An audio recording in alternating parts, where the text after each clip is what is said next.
안녕하세요. 불만찬 기자들의 만 기자입니다. 나상호 선수 인터뷰 영상에 팀명을 오기한 잘못, 죄를 씻고자 오늘은 서울을 중심으로 썰을 풀어보겠습니다. 제 담당 구단이기도 해서 다른 구단보다는 조금 더 할 말이 있을 것 같습니다. 우선 지금까지 흐름을 간략히 돌아보겠습니다.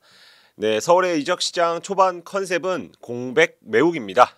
김천 상무 입대를 앞둔 조영욱, 윤종규, 이상민과 일본 세레소 오사카로 떠나는 양한빈 골키퍼의 자리를 메우기 위해서 노력을 해왔고요. 지금도 노력을 하고 있습니다. 그 중에서도 1번은 조영욱이 주로 위치했던 오른쪽 미드필더, 오른쪽 공격수 쪽이었습니다.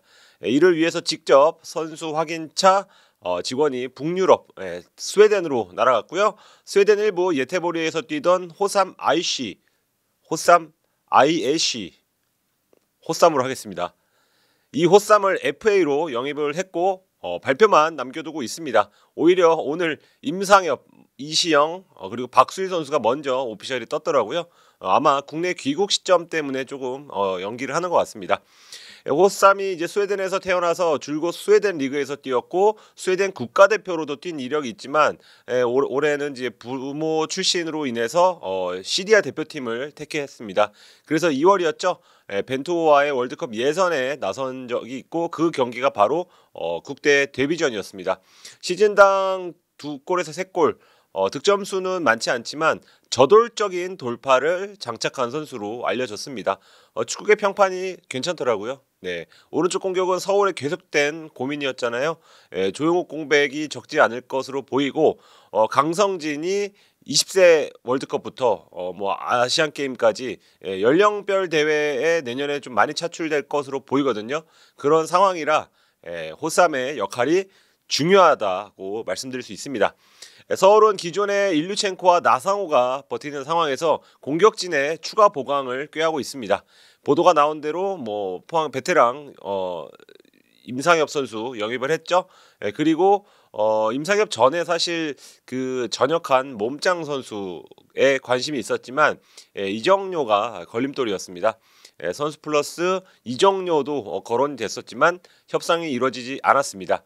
서울은 호삼과 임상엽 공통점이 있죠. 어떻게 보면 이번 월드컵에서 좀 유행을 했던 올드 패션 윙어라고도 할 수 있습니다. 그러니까 돌파가 되는 유형의 윙어를 장착하면서 측면 공격의 속도를 더했다고도 할 수 있습니다. 그리고 이제 추가적으로 또 영입을 꾀하고 있는데요. K리그에서 좀 팬들이라면 누구나 이름을 들어본 외국인 선수를 지금 영입을 추진하고 있습니다. 선택과 집중을 하고 있는데요. 남쪽 팀에서 뛴 빠른 선수는 계약 기간의 이견 차로 인해서 협상이 틀어지는 그런 분위기고요. 아길라르 유형의 공미 겸 윙어 편의상 A로 하겠습니다. A 선수와 지금 뭐 영입 협상이 끝났다 이런 소문이 지난달부터 돌았는데 아직 현재 진행형입니다. 그리고 스트라이커 유형의 B 선수 영입각도 재고 있습니다. 가타부타 결론이 나오기 위해선 조금 더 시간이 걸릴 전망입니다. 안익수 감독은 B 영입 쪽을 조금 더 원하는 것으로 들었습니다. A가 올 경우 혹은 B가 올 경우 혹은 A와 B가 동시에 올 경우 서울의 공격진 구성은 크게 달라질 수 있습니다. 월드컵 다녀와서 바로 군대 가죠. 윤종규 선수 공백을 메우기 위해서 성남에서 박수일과 이시영을 동시에 영입했습니다. 그 지금 이시영 선수는 아마도 라이트백 위치를 할 것으로 보이고요. 그러니까 직접적인 대체자는 아마도 이시영 선수가 될 것으로 보이고 박수일 선수는 조금 더 왼쪽에서 많은 시간을 보내지 않을까. 그리고 박수일 같은 경우에는 그 왼쪽 풀백도 되지만 공격수도 되거든요. 그래서 다양하게 활용할 수 있을 것으로 보입니다. 두 선수 영입에는 이제 이정료가 모두 발생을 했고 그만큼 어느 정도 힘을 줬다고 할 수 있고요. 반대급부로 이 정한민 선수가 오피셜 났더라고요. 임대로 갑니다.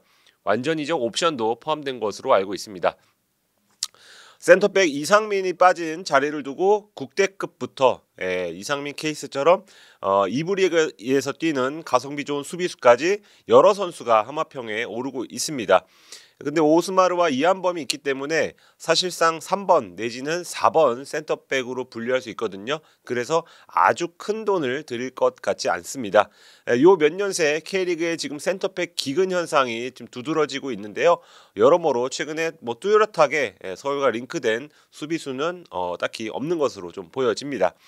센터백보다 급한 포지션은 골키퍼입니다. 노래방 가면 이제 그 얌체 같은 친구들 꼭 우선 예약하죠. 네, 그런 것처럼 가장 우선시하고 있는 게 이제 골키퍼인데요. 양한빈과 재계약 협상을 벌였죠. FA로 풀린 다음에. 그런데 성사가 되지 않았습니다. 선수 측은 예전부터 해외 진출 의지가 있었고요. 꾸준히 연결이 됐던 세레소로 결국 떠났습니다. 양한빈이 떠날 가능성이 있다는 거는 시즌 중에도 좀 알았기 때문에 큰 뭐 데미지까지는 아니라고 또 내부 분위기가 전해집니다. 지금 센터백과 달리 골키퍼는 두 명으로 압축이 된 그런 모양새인데요. 2부에서 좋은 모습을 보여온 C 선수와 1부 팀 소속의 D 선수가 지금 서울과 연결이 되고 있습니다. 뭐 외국인 그리고 뭐 다른 포지션과 달리 골키퍼는 최대한 빠르게 영입을 하려고 하는 그런 움직임인데요. 아마도 올해 내로 뚝딱 해치우려고 하는 것 같습니다. 정리를 하면 서울은 양 윙어 그리고 양 풀백을 영입하면서 일단 측면을 강화했습니다. 다음 숙제는 골키퍼와 그리고 외국인 공격수 혹은 공미 그리고 센터백입니다. 최소 3명을 더 영입할 예정이라고 볼 수 있겠죠. 미드필더 포지션에는 변화 기미가 딱히 없습니다. 고요한이 지난 시즌 큰 부상을 당해도 고요한이 정상적으로 돌아와서 1차 전운부터 참가할 예정이고요. 한찬이가 전역해서 복귀를 했습니다. 이탈자가 많아서 서울의 선발진은 전년 대비 절반 가까이 바뀔 가능성이 있습니다. 최대 이렇게 정리할 수 있겠습니다. 서울은 태국 후아인에서 1차 지옥 훈련을 하고요. 가고시마에서 지옥 2탄을 찍을 예정입니다. 추가적으로 제가 조금 전에 기사를 썼는데요. 제주가 외국인 공격수를 영입을 했습니다. 유리 조나단 선수입니다. 별명이 탕케, 영어로 탱크던데요. 신장이 이제 185cm에다가 몸무게가 뭐 정확한 건 아니지만 거의 80대 후반 나간다 그러더라고요. 그래서 이미지 그리고 영상을 보면 알겠지만 탄탄합니다. 네, 헐크와 좀 비슷한 그런 스타일에다가 24살 나이도 딱 좋고 제주가 제법 큰 돈을 들여서 완전 영입을 했습니다. 주민규 대체자가 그 정도는 돼야 된다고 판단을 한 것으로 보이고 당장 1년 쓰고 땡이 아니고 길게 쓸 생각으로 완전 영입을 했습니다. 유리 아마 지금 현지에서는 유리로 불리던데 뭐 조나단이 될지 유리가 될지 아니면 뭐 탕캐는 안 하겠죠. 그 유리가 다면 이 유리 선수는 이제 진성욱 선수와 그리고 헤이스 선수 광주에서 왔죠. 헤이스 선수와 공격진을 구성할 것으로 보이는데 주민규가 지난 두 시즌에 평균 20골 가까이 넣었습니다. 20골. 그러니까 이건 유리, 헤이스, 뭐 진성욱 기타 등등이 책임져야 할 어떤 책임감이라고 할 수 있습니다. 승격팀 광주는 지금 외국인 2명 빼고 싹 바꿨습니다. 그 2명은 공격수 산드로와 수비수 아론인데요. 3명이 새롭게 합류를 합니다. 헝가리 출신 윙어 그리고 브라질 출신 공격수 여기에 네덜란드 센터백까지 옵니다. 앞서 설명드린 2명은 확정이라고 알고 있고 마지막 1명 네덜란드 센터백은 마지막 절차가 남은 것으로 알고 있습니다. 그런데 그 앞서서 A, B, C, D 선수와 마찬가지로 이 딜에 영향을 끼치면 안 되니까 이름을 그 추후에 뭐 기사나 아니면 다음 영상에서 좀 밝히겠습니다. 그 점 좀 양해 좀 해주시면 좋을 것 같고요. 이 네덜란드 센터백 이력이 재밌습니다. 뭐 찾으시면 금방 나올 것 같고 에릭 테나하흐 뭐 저희 K리그 유튜브 방송에서 테나 이름이 나올 줄 몰랐는데 이 메뉴 감독이죠. 이 감독과 인연이 있습니다. 그래서 뭐 추천서도 써준 것으로 알고 있고요. 독일 그 손흥민과 황희찬이 뛰었던 함부르크 이동경 선수도 그렇죠. 함부르크에서도 뛴 경험이 있습니다. 꽤 네임밸류가 있는 센터백이라고 할 수 있고 만약 이 선수가 확정이 돼서 온다면 K리그에서 흔히 볼 수 없는 뭐 아론과 이 선수의 어떤 외국인 센터백 듀오도 볼 수 있습니다. 네, 이 선수가 온다면 제가 꼭 단독을 먹을 수 있도록 노력하겠습니다. 네, 저희는 올해도 지금 다양한 구단의 전지훈련지를 직접 동행 취재할 그런 예정입니다. 네, 현지에 가서 고프로 들고 가서 생생한 소식 담아 오겠습니다. 그리고 유튜브 문제는 22일 오후 4시 56분인 현재까지 아직 답을 듣지 못했습니다.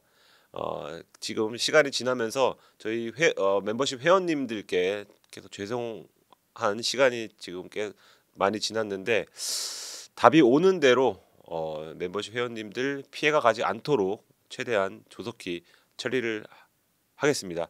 불편을 드려 그리고 피해를 끼쳐 정말 죄송하다는 말씀 다시 한번 드리겠습니다. 여기까지 하겠습니다.